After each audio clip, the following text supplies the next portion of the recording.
Hello friends, welcome to all in all Tamil பெண்கள் channel. So இன்றைக்கி நம்ம பார்க்க போகிறது வந்து நம்ம புது வீடு மாறப்போகிறோம்னு சொல்லியிருந்தோம். ஸோ அதுக்கான க்ளீனிங் வந்து ஸ்டார்ட் பண்ணிட்டோம். ஸோ 2 நாளைக்கு முன்னாடி போயிட்டு நாங்கள் லஞ்ச்லாம் எடுத்துகிட்டு போயிட்டோம். லஞ்சில் எடுத்துகிட்டு போயிட்டு அப்புறம் க்ளீன் பண்ணுறதுக்கு சில ஐட்டம், அப்புறம் மாப்பு தொடப்போம், அதுக்கப்புறம் வந்து சில ஐட்டம் எடுத்துகிட்டு அப்புறம் எங்கள் வீட்டில் வந்து எனக்கு ஹெல்ப்பாக இருக்க ஒரு பாட்டி இருப்பாங்க அந்த வீட்டில், நான் இருந்த பழைய வீட்டில். ஸோ அவங்களே அழைச்சிட்டு காரில் கிளம்பி போயிட்டோம்.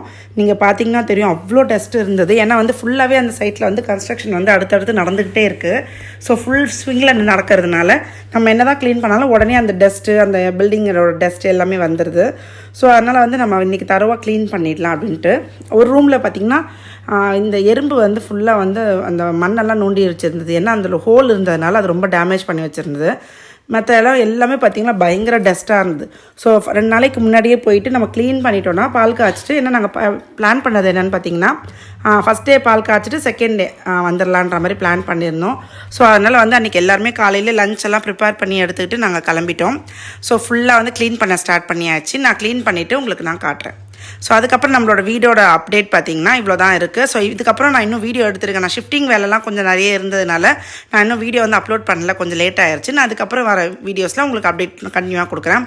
ஸோ இப்போதைக்கு பார்த்திங்கன்னா செப்டிக் டேங்க்குக்கு வந்து ஃபுல்லாக வந்து கட்டிட்டு மேலே வந்து க்ளோஸ் பண்ணுறதுக்கு போட்டுட்டாங்க. இங்கே வந்து இப்போ என்ன பார்க்குறீங்கன்னு பார்த்திங்கன்னா, இது வந்து சம்புக்கு. நாங்கள் இந்த ஏரியாவில் சம்ப் வேண்டாம், நல்லா தண்ணி வரும்னு சொன்னாங்க. இருந்தாலும் நமக்கு வெயில் காலத்தில் இருக்கும், யூஸ் ஆகட்டுன்றதுக்காக நாங்கள் சம்ப் கட்டியிருக்கோம். நிறைய வீட்டில் இங்கே கட்டவே இல்லை, நாங்கள் கட்டியிருக்கோம். டேரெக்டாக அவங்க மோட்டர் போட்டு டேங்க்குக்கு ஏற்றுற மாதிரி பண்ணியிருக்காங்க. நீங்கள் அந்த தப்பை மட்டும் செஞ்சிடாதீங்க, எப்போவுமே வந்து சம்ப் கட்டுங்க, அதான் நல்லது. ஸோ இப்போ பார்த்திங்கன்னா நாங்கள் க்ளீன் பண்ணிவிட்டு அன்றைக்கி எடுக்கலை, ரொம்ப டயர்ட் ஆகிடுச்சின்னு கிளம்பிட்டோம். இது நாங்கள் பால் காய்ச்சுற அன்றைக்கி நானும் எங்கள் ஹஸ்பண்ட் மட்டும் வந்திருந்தோம்.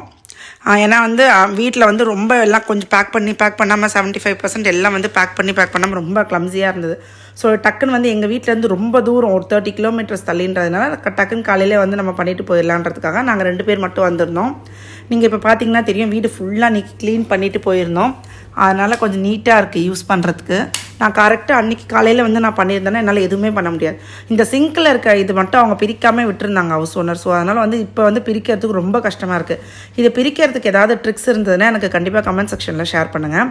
ஸோ நாங்கள் பூஜைக்காக என்னென்ன ஐட்டம் வாங்கிட்டு வந்திருக்கோன்னு இப்போ நான் உங்களுக்கு காட்டுறேன். ஸோ வந்து இப்போ பார்த்திங்கன்னா உங்களுக்கு அந்த சாம்பிராணி போடுறது, அப்புறம் காமாட்சி அம்மன் விளக்கு, பெல்லு, அதுக்கு மேலே அது வைக்கிறதுக்கு ஒரு சின்ன பிளேட்டு, இந்த மாதிரி சிம்பிளான பூஜை ஐட்டம் தான் வாங்கிட்டு வந்திருந்தோம் பிராஸில். அதுக்கப்புறம் வந்து எப்பவும் போல் வந்து நம்ம வந்து ஊதுவத்தி, கற்பூரம், அந்த மாதிரி ஐட்டம்லாம் எடுத்துகிட்டு வந்திருந்தோம். ஸோ இது எல்லாமே ரொம்ப க்யூட்டாக இருந்தது. இந்த தட்டில் எனக்கு ரொம்ப பிடிச்சி போய் நான் வாங்கியிருந்தேன். நம்ம புது வீட்டில் வெளியில் வந்து வாங்கிக்கலான்றதுக்காக இதுக்கு மட்டும் நாங்கள் சின்ன ஐட்டம் வாங்கியிருந்தோம். அதே மாதிரி சாமி ரூம் வந்து அங்கே நம்ம எப்படி பூஜை ரூம் செட் பண்ணுறோமோ அதுக்கேற்ற மாதிரி அங்கே நம்ம வாங்கிக்கலாம் புதுசான்றதுக்காக. இப்போ சும்மா ஒரு சாஸ்திரத்துக்காக சின்னதாக ஒரு சாமி ஃபோட்டோ வந்து வாங்கிட்டு வந்திருந்தோம். இதெல்லாம் வந்து நான் சரவணா ஸ்டோரில் வாங்கியிருந்தேன், குரோம்பேட் சரவணாவில். அது தவிர வந்து கற்பூரம், அதுக்கப்புறம் மஞ்சள், குங்குமம், இது எல்லாமே நான் வாங்கியிருந்தோம். ஸோ அதனால் வந்து நீங்கள் முன்னாடி நாளே வந்து எழுதி வச்சுக்கோங்க. ஏன்னா எங்களுக்கு வந்து இங்கே இப்போ நாங்கள் போகிற புது வீட்டில் வந்து கொஞ்சம் கடைனா கொண்டு வண்டி எடுத்துகிட்டு போகிற மாதிரி இருக்குது. ஸோ அந்த நேரத்தில் வந்து நம்ம எதுவும் வாங்க முடியாதுன்றதுக்காக நீங்கள் லிஸ்ட்டு எழுதி வச்சு என்னென்ன வேணுமோ அதை கரெக்டாக எடுத்துகிட்டு வந்தீங்கன்னா உங்களுக்கு வந்து கவலை இல்லாமல் எல்லாமே ஈஸியாக நீங்கள் பண்ணிக்கலாம். அது இல்லாமல் வந்து கப்பில் வந்து அரிசி, பருப்பு, புளி, உப்பு, சர்க்கரை, இது எல்லாமே ஒரு 5 ஐட்டம் வச்சு சாமிக்கு பூ போட்டு நாங்கள் வந்து அன்றைக்கி சாமி கும்பிட்டுட்டோம். ரொம்ப ஹாப்பியாக இருந்தது. இதே மாதிரி கூடிய சீக்கிரம் நம்மளோட சொந்த வீட்டில் வந்து நம்ம வந்து நல்லா பெருசாக வந்து கிரகப்பிரவேசம் பண்ணணும்னு நாங்கள் அன்றைக்கி வந்து வேண்டிக்கிட்டு நாங்கள் பண்ணோம். நாங்கள் 2 பேர் மட்டும் தான் வந்திருந்தோம், குழந்தைங்க வரல. ஏன்னா அன்றைக்கி போயிட்டு திருப்பி பாதி பேக்கிங் பண்ணியிருந்தோம். சரி, காலையில் வந்து இதை முடிச்சுட்டு திருப்பி போய் ஃபுல்லாக பேக்கிங் ஸ்டார்ட் பண்ணணும். நம்ம பசங்களை அழைச்சிட்டு வந்தால் நம்ம வந்து போகிறதுக்கு கண்டிப்பாக லேட் ஆகிடும்ன்றதுக்காக நாங்கள் 2 வீலர்லேயே வந்துட்டோம். டக்குன்னு காலையிலேயே கிளம்பி வந்துட்டோம். ஸோ எங்கள் ஹஸ்பண்ட் தான் விளக்கு ஏற்றுறாங்க. ஸோ இதுக்கப்புறம் வர வீடியோஸில் கண்டிப்பாக உங்களுக்கு வந்து நான் ரெகுலராக வீடியோ போடுறேன். நான் சொல்லுவேன், ஆனால் வந்து என்னால் நிறைய வேலை இருந்ததுனால கண்டினியூவாக போட முடியல.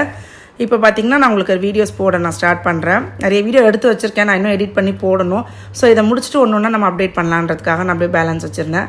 ஸோ இண்டக்ஷன் ஸ்டவ் எடுத்துகிட்டு வந்தோம். ஏன்னா நம்ம வீடு காலிப்பு மொத்தமாக வரும்போது தான் சிலிண்டர், அடுப்பெல்லாம் தூக்கிட்டு வர முடியும். நம்ம இப்போ 2 வீலரில் வந்ததுனால இண்டக்ஷன் ஸ்டவ் எடுத்துகிட்டு வந்தோம். நீங்கள் நம்ப மாட்டீங்க ஃப்ரெண்ட்ஸ், இந்த இண்டக்ஷன் ஸ்டவ் நான் கல்யாணம் ஆகி போயிட்டு ஒரு 2 மந்த்ஸில் 3 மந்த்ஸில் நான் உடனே ரிட்டர்ன் வந்தேன். நம்மளோட மேரேஜ் ரெஜிஸ்ட்ரேஷன் வந்து ஒரு ஃபார்ம் கையெழுத்து போடுறதுக்காக நாங்கள் திருப்பி வந்திருந்தோம். ஸோ அப்போ அம்மாவுக்கு வாங்கிட்டு வந்து கொடுத்தது. எனக்கு கிட்டத்தட்ட ஒரு 12 வருஷத்துக்கு முன்னாடி வாங்கிட்டு வந்த இண்டக்ஷன் ஸ்டவ் அதை அம்மா ஒரு தடவை கூட யூஸ் பண்ணாமல் பேக்கெட் பண்ணி நல்லா கவர் சுற்றி மேலே போட்டு வச்சுருந்தாங்க பர்னையில்.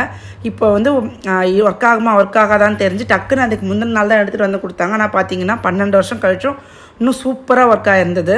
அவ்வளோ நல்லா யூஸ் ஆகுது. ஸோ அதனால் வந்து நம்ம வாங்கிறது வந்து எப்போவுமே வந்து அதை சேஃபாக பத்திரமா வச்சுருந்தோம். அதை யூஸ் பண்ணுறோமோ இல்லையோ சேஃபாக நம்ம பத்திரமா போட்டு ஒரு மூலையில் போட்டு வைக்காமல் நல்லா சேஃபாக அதை பேக் பண்ணி வச்சுருந்தீங்கன்னா அது கண்டிப்பாக யூஸ் ஆகுது. ஸோ பால் காய்ச்சியாச்சு. இப்போ வந்து சாம்பிராணி காட்டிகிட்ருக்காங்க. அதை முடிச்சுட்டு வர வழியில் வந்து நாங்கள் ஏசி பார்க்க போயிருந்தோம். ஏன்னா வந்து பழைய வீட்டிலேருந்து நாங்கள் ஏசி ரிமூவ் பண்ணலாம். அதுவும் எங்களோட ஓன் ஹவுஸுன்றதுனால அங்கே இருக்க ஏசியை வந்து ரிமூவ் பண்ண வேண்டாம், அம்மா வந்து இருந்துப்பாங்க அப்படின்றதுக்காக நாங்கள் புது ஏசி இந்த வீட்டுக்கு வாங்கி போட்டு நம்ம இன்னும் ஒரு 6 மாதத்துலேருந்து ஒரு 8 மாதம் வரைக்கும் ஆகும். நம்ம புது வீடு ஷிஃப்ட் ஆகும்போது அங்கே மாற்றிக்கலான்றதுக்காக நாங்கள் புது ஏசி வாங்க போயிருந்தோம். ஃபஸ்ட்டு சத்யாவில் போய் பார்த்தோம். அதுக்கப்புறம் பார்த்திங்கன்னா அங்கே வந்து கம்பேர் பண்ணும்போது நாங்கள் கிரியாஸில் வந்து எங்களுக்கு ஏற்கனவே 2-3 ஐட்டம் வாங்கி எங்களுக்கு சென்டிமெண்ட்டில் வந்து ஒர்க் அவுட் ஆனதுனால நாங்கள் அப்புறம் கிரியாஸில் போயிட்டு அந்த ஏசி வந்து புக் பண்ணிட்டோம். நாங்கள் வாங்கின ஏசி பார்த்திங்கன்னா 1.5 டன்னில் வந்து பேனாசோனிக் வாங்கியிருந்தோம். 40,000 கிட்ட வந்தது. ஸோ இந்த வீடியோ இதோடு நான் முடிச்சுக்கிறேன் ஃப்ரெண்ட்ஸ். நெக்ஸ்ட் வீடியோவில் மீட்